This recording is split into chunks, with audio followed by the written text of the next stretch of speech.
Hello tout le monde, c'est Lilian et Valentin. On espère que vous allez bien. Bienvenue dans cette nouvelle vidéo qu'on avait vraiment hâte de vous faire. Tellement. Qu'on est même fiers de vous faire parce que c'est l'aboutissement de 2 années intenses de travaux à rénover cette petite maison de 50 mètres carrés où on y a mis tout notre cœur, tout notre temps. Donc on va vous emmener faire la visite. Il y en a qui nous ont rejoints récemment, il y en a qui sont là depuis le début. Donc pour commencer, on va vous ramener 2 années en arrière pour vous montrer ou remontrer à quoi ressemblait cette maison au moment où on l'a achetée, et après on vous montre le résultat final, la maison telle qu'on va la louer, telle qu'on va vous la proposer. Donc c'est parti!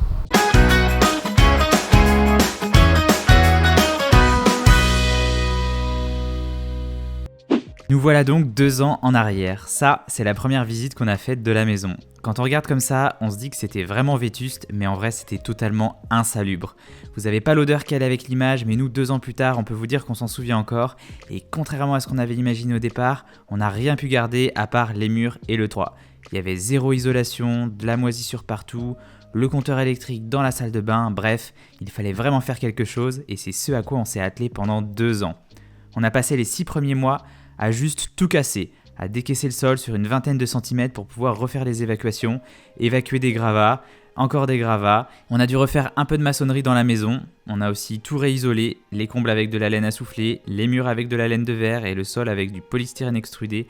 On a aussi tout replaqué en utilisant des plaques de plâtre Habito plus solides que du Béatrice classique pour que ça tienne mieux dans le temps. Des professionnels sont venus s'occuper de l'électricité et des enduits, et on a terminé tout le reste nous-mêmes. La pose de tous les carrelages, l'installation de la salle de bain, des WC, et puis après la partie qui nous tenait à cœur, la déco, dans chacune des pièces parce qu'on voulait vraiment créer une maison originale qui donne envie de venir y passer quelques jours. Et 2 ans après, ça y est, tout est enfin terminé. Bon, maintenant que vous avez vu ces images, on imagine que vous avez hâte de voir le résultat final. Allez, c'est parti pour la visite.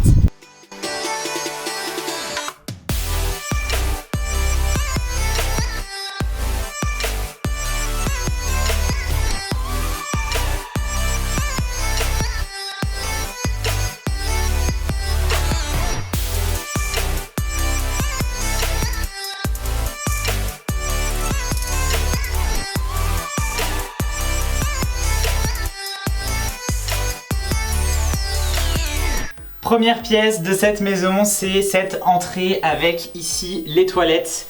C'est une pièce vraiment où on a voulu créer un effet waouh au moment où on rentre dans la pièce, d'où vraiment ce contraste entre le noir ici, le blanc et puis les petites touches de vert. Ici, on a dû recréer complètement une cloison parce qu'il y avait des tout petits WC, un tout petit espace dédié au WC avec un sani-broyeur. Donc on a dû vraiment tout casser, refaire des évacuations, refaire une cloison. On a habillé tout ça avec des panneaux de Tasso. On a créé à l'intérieur les WC. On a choisi de faire tout cet espace en noir, que ce soit l'extérieur ou l'intérieur, créer vraiment une sorte de boîte noire qui est comme un peu posée dans cette pièce pour vraiment jouer avec l'effet de contraste. Et on est plutôt content du résultat. Quand on entre dans la maison, tout de suite, on voit ces panneaux de Tasso, on voit ces contrastes, et c'est vraiment quelque chose qu'on trouvait sympa. Dans cette pièce, on a aussi des rangements, les rangements qui sont importants pour forcément la location. On a choisi de mettre ces rangements dès l'entrée pour pouvoir mettre la valise, mettre les principales affaires. On a créé également une penderie, comme ça on peut ranger toutes ces affaires dès qu'on entre, et après on est tranquille pour aller visiter la suite de la maison. Et ici, c'est la pièce à vivre. On est ici dans la grande double pièce, salon, cuisine, salle à manger, tout ce que vous voulez. Ici, on n'a pas du tout touché à l'affectation de ces pièces. La cuisine était déjà une cuisine, le salon était déjà un salon. Ce qu'on a fait par contre, c'est qu'on a tout refait, du sol au plafond, l'isolation, les murs, le carrelage.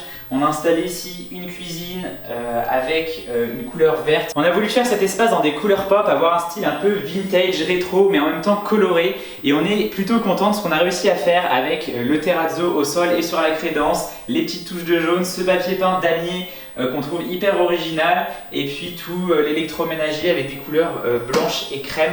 Vraiment, on aime bien le résultat de cette cuisine, on aime les formes. On avait des contraintes ici parce qu'il fallait qu'on ait une cuisine pas trop grande pour qu'on puisse encore ouvrir la porte-fenêtre, qu'on puisse encore circuler. Mais on est vraiment content du résultat. Ça fait une pièce qui est quand même très agréable pour cuisiner, pour se poser, pour manger. Vraiment, c'est, on va dire, la pièce maîtresse presque de cette maison, cette cuisine, parce qu'on la traverse, parce qu'on peut y passer du temps. Et nous, c'est une pièce qu'on affectionne particulièrement. Ensuite, on a ici l'espace salon. Alors l'espace salon, la contrainte principale, c'est que c'est une pièce qui n'est pas très grande.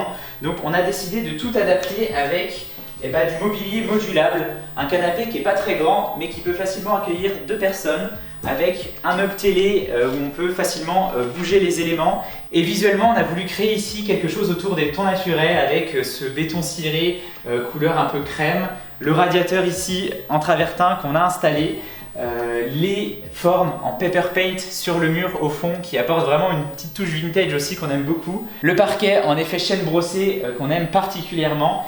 Et puis ici, on est venu créer un espace de bureau. Un espace de bureau parce qu'on veut aussi accueillir ici des gens qui viennent pour le travail. Donc on voulait quand même dédier toute une partie de ce salon pour avoir un vrai espace bureau plutôt cosy. Donc vous voyez, on a installé un grand bureau. C'est un bureau qu'on a refait complètement en DIY que vous pouvez retrouver sur notre compte Instagram.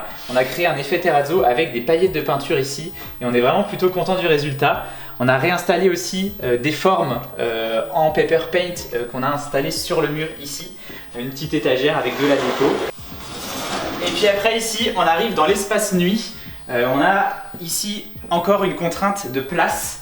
C'est une pièce qui n'est pas très grande, donc on a décidé de mettre aucun rangement dans cette pièce. Tous les rangements sont ailleurs dans la maison. Donc c'est une pièce qui est entièrement dédiée au lit. On a mis le lit le plus grand possible ici, c'est un lit queen size. Et du coup c'est super confortable. On a installé des petites tables de nuit qui prennent pas trop de place. On a notre mur en tasseau qui vient finir cette pièce. Et puis cette pièce, elle donne directement sur l'espace salle de bain, qui, comme le reste de la maison, n'est pas un très grand espace, mais on y retrouve tout ce qu'il faut. L'espace vasque ici, avec le grand miroir lumineux, avec des rangements. Et puis ici, on a la partie douche, avec une douche qui est quand même assez grande. On a choisi de mettre une douche 90 par 90, ce qui permet de se sentir à l'aise. Et puis, on a fait en sorte d'avoir de la hauteur si jamais on a des personnes de grande taille qui viennent nous rendre visite. On aurait aimé faire cette douche encore plus grande, la faire aller jusqu'au bout, mais on avait la petite contrainte avec les arrivées d'eau et les nourrices qu'on a cachées juste ici. Mais ça reste quand même un espace qui est assez grand. Enfin, dans la salle de bain, on se sent bien. On a installé récemment aussi un sèche-serviette. Donc il y a tout ce qu'il faut ici aussi dans cette salle de bain. Il nous restera juste une toute dernière chose à faire ici, c'est d'installer des panneaux japonais pour occulter la lumière, parce qu'il y a une fenêtre dans la salle de bain et que ici c'est la chambre. Donc si on ne peut pas occulter la lumière, ça peut être dérangeant. Donc là, on va installer un rail avec des panneaux japonais qui pourront se glisser tout simplement devant l'ouverture. On va faire ça dans les jours qui viennent. Donc pour les premières personnes qui viendront dormir ici, vous pourrez dormir dans le noir. Si vous recherchez une référence d'un mobilier, d'une décoration, d'un électroménager, il faut savoir que tout est en description de la vidéo. On a tout mis, que ce soit le canapé, le meuble TV, le lit, les couettes, l'électroménager, les panneaux, la peinture, les couleurs, le parquet, le carrelage, les joints de carrelage, tout est en description. Et puis dans la description, vous allez aussi retrouver le lien vers l'annonce pour venir dormir à la maison à vie, pour venir y passer un week-end, pour venir y passer une semaine, un mois, une année, même si vous voulez. Et venir séjourner dans le Pas-de-Calais, visiter la région audomaroise, la région où nous on habite depuis plus de 5 ans, où on adore y vivre d'ailleurs. Et on se fera un plaisir de vous accueillir dans cette maison à vie. Nous, ça fait maintenant 2 ans qu'on a préparé cette maison pour accueillir du monde, pour vous accueillir peut-être. Donc on serait trop heureux de vous rencontrer également. C'est un sacré chapitre de notre histoire qui se conclut. On est vraiment trop content de l'avoir partagé avec vous et on est surtout super content de pouvoir attaquer le prochain chapitre. On a plein de nouveaux projets, on vous en a déjà un petit peu parlé. On va beaucoup s'occuper de notre jardin. Ouais, on va revoir complètement tous nos extérieurs. Et puis on va aller donner un coup de main sur d'autres projets rénovation, notamment des personnes de notre famille qui ont besoin qu'on aille les aider. Donc on a trop hâte aussi de vous partager ça. Ouais, il y a aussi pas mal de projets qui vont concerner notre maison, qu'on prépare depuis plusieurs semaines, là, des petits projets sur plusieurs pièces de notre maison, et on a trop hâte de les faire évoluer et de vous partager également tout ça. Et puis on a hâte de continuer à vous emmener dans notre quotidien. Et effectivement, on a hâte aussi de vous partager encore plus de l'agence 2B. N'hésitez pas, si vous avez besoin de conseils en décoration, vous pouvez faire appel à nous. Le lien est en description également. Ça va faire beaucoup de liens dans la description, mais si vous avez le temps de tout lire, tant mieux pour vous. Effectivement.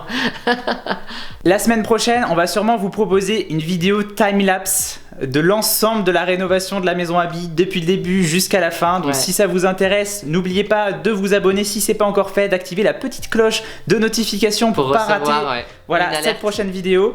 Merci encore à vous pour tous vos encouragements maintenant depuis 2 ans sur les travaux de la maison et nous encourager à avancer, ça nous a beaucoup aidé. Donc toujours comme ça, n'hésitez pas à mettre un pouce et un commentaire, ça nous ferait toujours plaisir. Et puis n'oubliez pas que si nous on en est capable, vous en êtes capable aussi. Et on se dit à très vite.